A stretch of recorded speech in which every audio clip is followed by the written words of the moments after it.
ರಾಜ್ಯದಲ್ಲಿ ಏನು ಬೆಳಗಾವಿಯಲ್ಲಿ ಕಳೆದ 10 ದಿವಸಗಳಿಂದ ಬೆಳಗಾವಿ, ಬಾಗಲಕೋಟೆ, ಬಿಜಾಪುರ ಜಿಲ್ಲೆಯ ರೈತರು ಅಗೋರಾತ್ರಿ ಏನು ಹೋರಾಟ ಮಾಡ್ತಾ ಇದ್ದಾರೆ.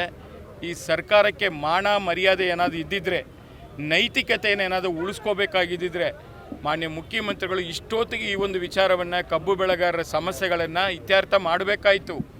ನಮ್ಮದೇ ನೆರೆ ರಾಜ್ಯ, ಅಲ್ಲಿಂದ ಬೆಳಗಾವಿಯಿಂದ ಒಂದು 10 ಕಿಲೋಮೀಟ್ರಿಗೆ ಏನು ಮಹಾರಾಷ್ಟ್ರ ಇದೆ. ಆ ಮಹಾರಾಷ್ಟ್ರ ರಾಜ್ಯದಲ್ಲಿ ಕೊಡ್ತಾ ಇರತಕ್ಕಂಥ ಕನಿಷ್ಠ ಅಷ್ಟಾದ ಒಂದು ಕಬ್ಬು ಬೆಳೆಗಾರರಿಗೆ 3,500 ರೂಪಾಯಿ ಏನಿದೆ ಅದನ್ನು ಕೊಡಬೇಕಾಯಿತು.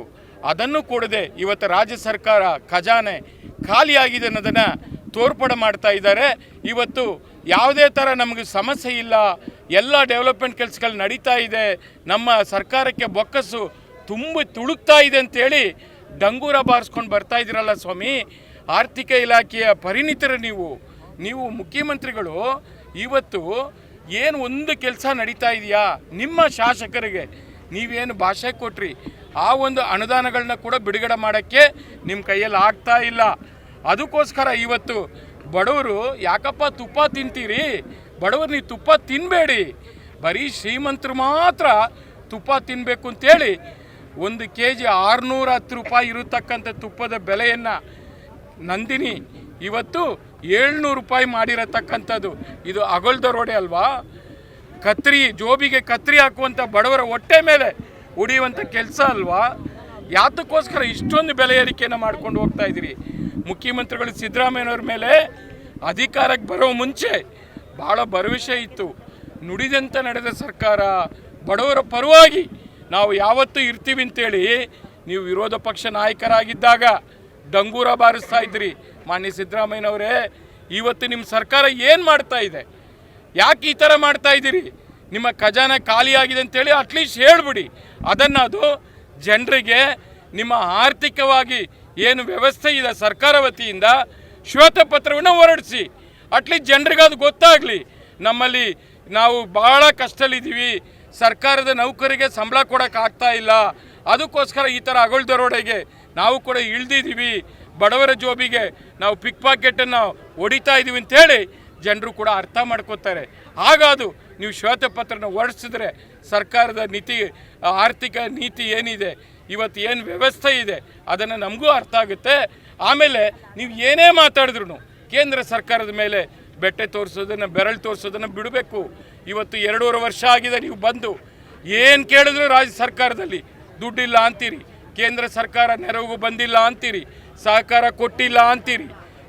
ಸನ್ಮಾನ್ಯ ಕುಮಾರಣ್ಣವರು ಮುಖ್ಯಮಂತ್ರಿ ಇದ್ದಾಗ 2018ರಲ್ಲಿ ಬಹುಶಃ 14 ತಿಂಗಳು ಮುಖ್ಯಮಂತ್ರಿ ಇದ್ದರು. 25,000 ಕೋಟಿ ರೈತರ ಸಾಲ ಮನ್ನಾ ಮಾಡಿದ್ರು. ಅವತ್ತೇನಾದರೂ ಕೇಂದ್ರ ಸರ್ಕಾರದ ನೆರವಿಗೆ ಹೋಗಿದ್ರಾ?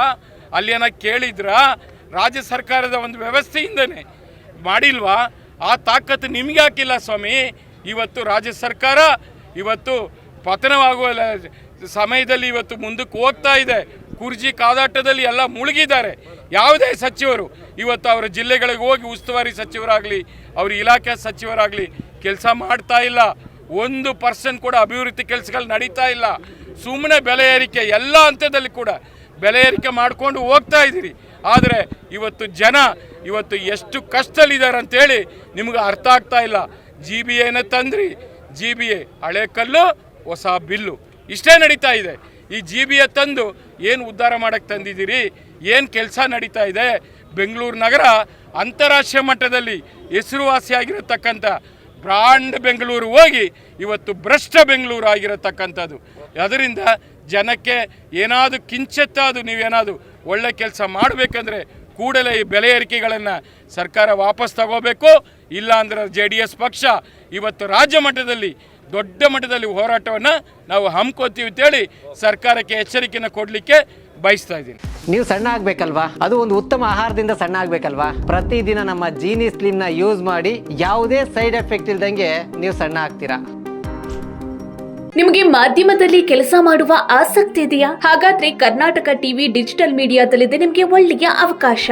ಆಯ್ಕೆಯಾದವರಿಗೆ ಉಚಿತ ತರಬೇತಿ ಕೊಡ್ತೀವಿ. ತರಬೇತಿ ನಂತರ ಕೆಲಸ ಮಾಡುವ ಅವಕಾಶನೂ ಕೊಡ್ತೀವಿ. ಈ ಕೂಡಲೇ ನಿಮ್ಮ ಮಾಹಿತಿಯನ್ನ ಮೇಲ್ ಮಾಡಿ.